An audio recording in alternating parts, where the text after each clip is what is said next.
meie järgmine ettekandja on jõudnud kohale, kui ma teie pere peale mõtlen, siis tuleb meelde loomulikult sport ja ma tean, nii siis Anna kui Allar Levandi puhul ja me kõik siis Eesti ühiskonnas teame, et väga, kuidas öelda, väga sportlikud pole nüüd väga kõvade suurte saavutuste ja tulemustega inimesed, nii need, mis nad on ise teinud, kui ka treeneri ametis edasi andnud. Ja teades ise siis, kuivõrd palju kõvade saavutuste puhul on pingutust vaja, siis ma tean ka umbkaudu, et minu arust ka lapsed tegelevad spordiga, siis mul ongi nüüd hea meel siis paluda siia ette järgmine kõneleja, iluuisutustreener Anna Levandi ja emaks olemine nõuab pidevat treeningut, head inimesed. Ja sul on mikrofon muidugi, seal võib-olla mikrofoni on parem, sest meil on, aga räägi mikrofoni, sest et meil on ülekanne, muidu nad ei kuule. Tere, kallid inimesed, kõigepealt ma tahan vabandada teie eest selle eest, et ma hilinesin, tavaliselt minuga ei juhtu sellist asja. Lihtsalt ma tahangi informeerida teid, et näiteks täna kell 5 hommikul minu Gmaili kontole on sisse häkitud. Ja mina ise sinna sisse ei pääse, head inimesed helistavad, mul hoiatavad, et küsivad, kas sa oled ikka elus ja terve ja kus sa üldse oled, et ma pidevalt olen nagu Inglismaal ja vajan kangesti raha, et ma ütlesin, raha te võite küll saata, aga mitte Inglismaale, vaid mulle. Küll leiame kogu seda rakendada. Ja ühesõna, et ainult helistan ja räägin inimestega, vot siukene asi juhtus minuga ja ma kuulsin, et ma ei ole ainuke ohver. Aga räägime nüüd teemast, mis mul on usaldatud rääkida, et ema peab olema sportlik ja spordivormis ja nii edasi. See on tõsi. See on jumala tõsi ja ma arvan, mitte ainult ema, vaid isa ka samuti. Esiteks võib-olla see kõlab natuke imelikult, aga kui inimene on heas, ma ei tea, kas spordivormis, aga heas vormis, nii füüsilises kui vaimses, kui ta oskab adekvaatselt reageerida ühiskonna peale ja teiste inimeste peale, et see on nagu nimetatakse terve inimene, kui inimene on terve, siis sellise inimesega on hea elada. Mitte ainult lastele, vaid abikaasale ja töökaaslastele ja üldse inimestele. Ja ma arvan, et meie isiklikes vormis sõltub see, kuidas me elame, kuidas meiega inimesed elavad.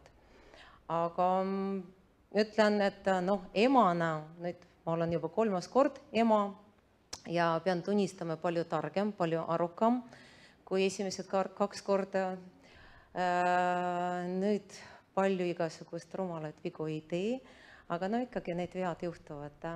Ja mis on nagu tähtis asi, et ma tahan oma lapsele anda kõik, mis ma aastate jooksul kogusin. Ja see vajab tõesti spordivormi. Sest me elame suurepärases riigis. Täiesti suurepärases. Eile tulin Venemaalt, oli nii Sankt-Peterburgis kui Moskvas. Need sellised suured, ülesuured linnad, tead, millised võimalused seal ja millised võimalused meil siin väikses Eestis, väikses Tallinnas, kus meil igal pool 15 minutiga jõuame ja kõik on käeulatuses. Et siin minu väike laps tegeleb 3 spordialaga, muusikaga, korraliku, ütleme kooliga, kus on vaja inglise keelt iga päev õppida ja ta igal pool jõuab ja mind küsitakse, mismoodi see on võimalik. See on võimalik tänu sellele, et meil on kõik väike ja lähedal ja siis muidugi meie hea spordivormile, nii minu oma kui minu abikaasale. Sest me kiiresti reageerime, kiiresti sõidutame, viime, toome ja ise peame vastu. Aga üks teine tähtis moment, eks me väsime ka ära. Ja vot siin on see oluline, kui mu vorm on hea, siis ma ei ärritu. Aga te teate, kuidas lapsed reageerivad selle ärritamise jaoks. Meie jaoks on väga kerge öelda, et midagi siukse häälega. Lapse jaoks on see šokk. ta tõmbab kohe iseendasse, ta paneb ennast lukku ja võtab aega seda kõik siluda ja teda uuesti lahti teha, et ta usaldaks sind, et ta saaks sinuga rääkida ja ta usaldaks oma mured ja oma mõtedki. Ja me mõtlesime välja sellise mängu oma pojaga, et kui ta näeb, et ma olen surmväsinud, okei, ma suudan roolis istuda ja viin teda tantsutrenni või toon sealt, aga ma ei suuda enam rääkida, siis ta küsib, ema, kas ma võin sinu parema käega rääkida? Parema käega sellepärast, et ma vasaku käega roolin ja parem käsi on siin vaba, et no automaatkäiku kast mul on olemas, et ma ütlesin, jah, räägi. ja tõepoolest see on päris huvitav mäng ja ta võtab mu käest kinni, ta suhtleb käega, ta nagu pöörab enda poole ja ta räägib oma mõtted. Ja kui ma seda kõike kuulen, et siis mul tuleb jõudu, siis mul tuleb emotsiooni, siis mul kindlasti leidub sõnu ta mul ikkagi normaalselt vastata. Aga selline mäng on välja tulnud sellest, et me tõesti kõik oleme jube väsinud. Ja mis ma ütlen, et ise tunnen, kuidas kevadeks seda jõudu on tunduvalt vähem kui näiteks suvel või sügisel. Ja sunnin ennast natuke liigutama ikkagi, vaatamata sellele, et minu töö on selline, kus ma pidevalt midagi teen nagu spordi mõttes, aga ikkagi tuleb ennast liigutada ja tuleb ennast vormis hoida. Sest meie lapsed vajavad terved vanemad, elurõõmsad vanemad, jõulised vanemad, muidu meil on raske neile midagi edastada. See oli minu nagu tähtsamad mõtted. Väga hea, aitäh. Oota, kas kellelgi on küsimusi?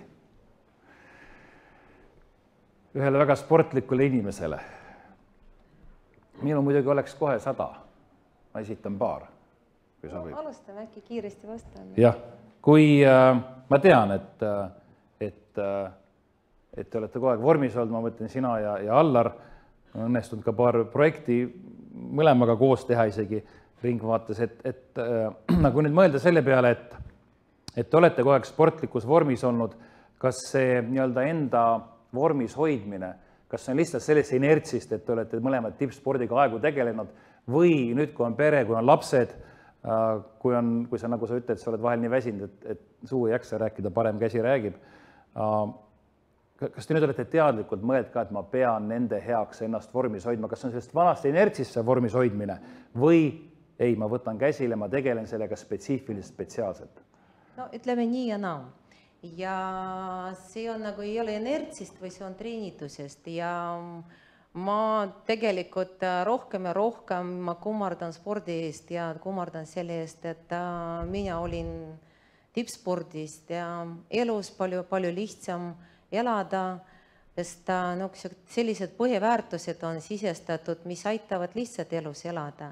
Näiteks sportlane, kui tal on eriti raske, siis mida ta teeb? Ta paneb suu kinni, hambad ristis ja ta võitleb.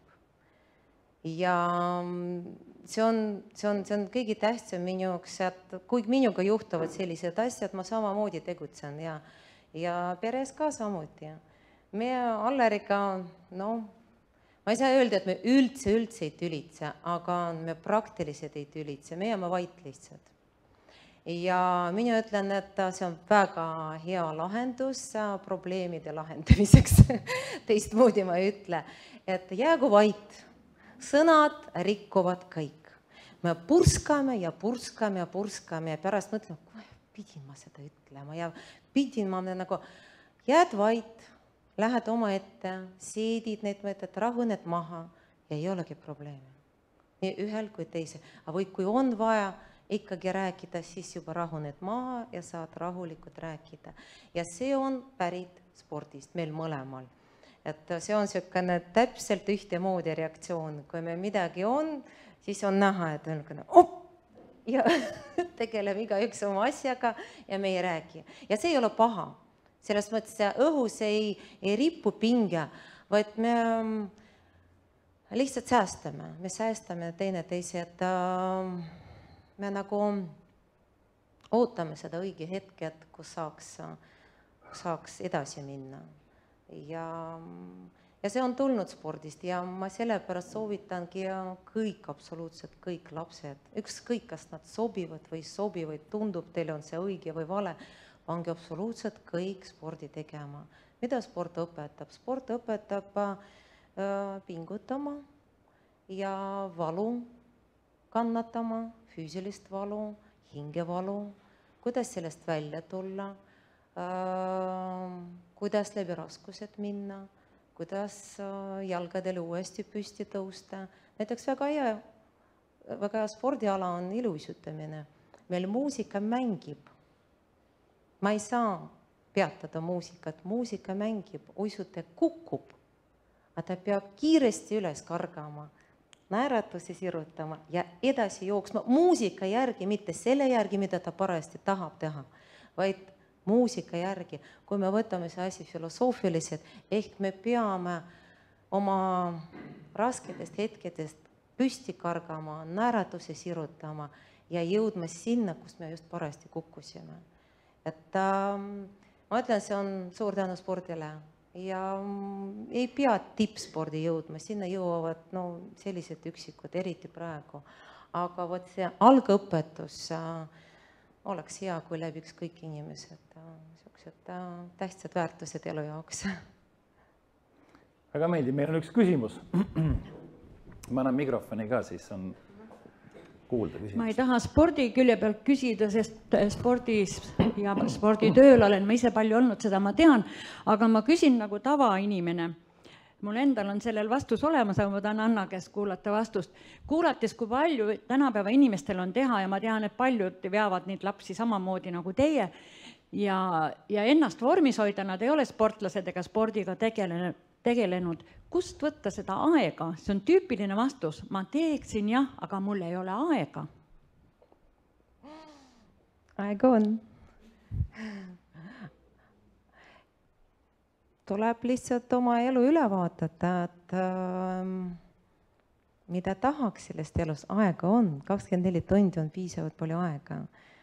Kui me isegi magaks 8, mis on minu unistus, et 6 tegelikult on juba piisavalt ja 8 tundi siis jääb ikkagi kõvasti aega jääb. See on inimeste jaoks vabandus, et mina planeerin oma aega hoolikalt ja oma pere, laste ja oma nagu pereaega ma tõesti planeerin kaootiliselt, ma ei tee midagi juba aastaid. Näiteks pühapäeval panen kirja märkmikusse kõik, kuhu ma pean jõudma, mida ma pean tegema, mis asjad tuleb kaasa, kellele võtta, et hommikul on vaja poisele 3 erinevat kotti pakkida, sest treeningud on erinevad riided, et tähtis, et õige inimene võtaks need kotid, et isa ei võtaks minu kotid või mina vastupidi tema kotid. Ja poiss, 9-aastane laps on täiesti adekvaatselt, tajub seda ja ta teab. Ta ei ole nagu lammas, keda veetakse siia-sinna, ta absoluutselt teab, siin mul on see, mul on see ja me räägime plaanidest, me püstitame eesmärgid ja arutame neid, kuidas neid saavutada ja kuidas edasi minna. Tema ise teeb oma ettepanekud, see kõik on vaja planeerida, siis avastate, et tegelikult aega jääb veel kuhjaga. Veel isegi väljas käia ja sõbradega olla ja ükskõik mida tegema. Aga minu vastus on, kui üliõpilased küsivad ja noored, et Tallinnas näiteks, kui palju ma näen, kuidas ootavad inimesed bussi, mine järgmise peatusse jala ja nii edasi. Ma olen ise jõudnud Kristiine peatusesse Nõmme teelt sealt kuskilt. Et see on aeg, mis sa seisad, aga võib liikuda. Nii et soovitan kõigile. Vähem autosid, Tallinnas ühest peatusest teise jalgsi ja olete vormis.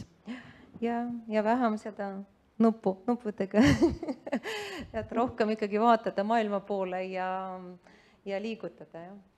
See kõlab kuidagi nii lihtsalt, et aega on 24 tundi, minul on sama 24 tundi, aga tundub, et ei ole, et võib-olla saaks sinu käest... on lühem päev. Raudselt on lühem päev, et võib-olla saaks lisaks, sa peaksid seda ajakoolituse asja tegema. Kas kellelgi on küsimusi, head inimesed? Jah?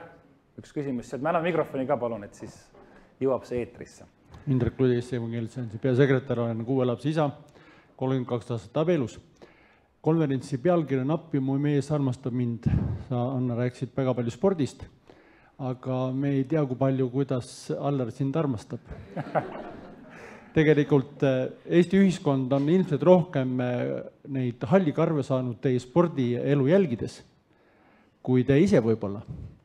Ja me elasime väga kaasa teie igale sammule ja me oleme vaimustatud, kui Allar teatas, et on Anna tema abikaasa.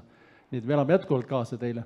Aga räägi, kuidas tegelikult Allar sind ikka armastab. Kas ta ütleb ka mõnikord, et ma armastan sind? Ütleb ja eriti praegu, kui suhtes ilmselt meie armastus veel endiselt areneb. Ta ei ole ühesugune, ta on läbi kõiki neid aastaid, nüüd on juba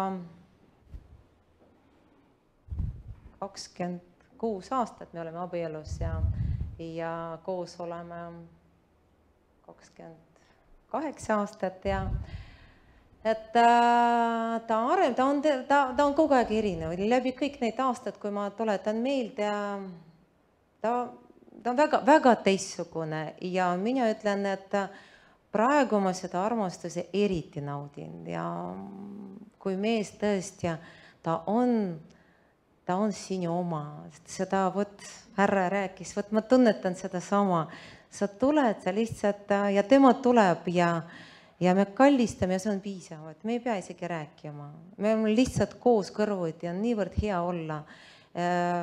Lihtsalt istuda kõrval, lihtsalt korraks käest kinni võtta ja mõnikord mõtleme, et kas kutsume sõbrad või oleme lihtsalt, ma ütlesin, et ei kutsu, oleme koos. Ei taha rääkida, tahame lihtsalt olla ja on tõesti mõnus.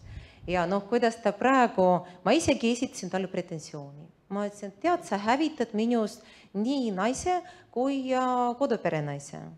Sest ta on nagu tuhke Triinu juba. Ma tulen hommikul töölt, ma tulen töölt kell 8:30. Tal on juba roosid istutatud ja kõik on juba tehtud. No ta ei kujuta ette lihtsalt, mida ta jõuab juba selle tunni poole teist jooksul teha, mis ma olin ära hommikul. Ma ütlesin, lõpeta ära, ma varsti ei taha mitte midagi teha.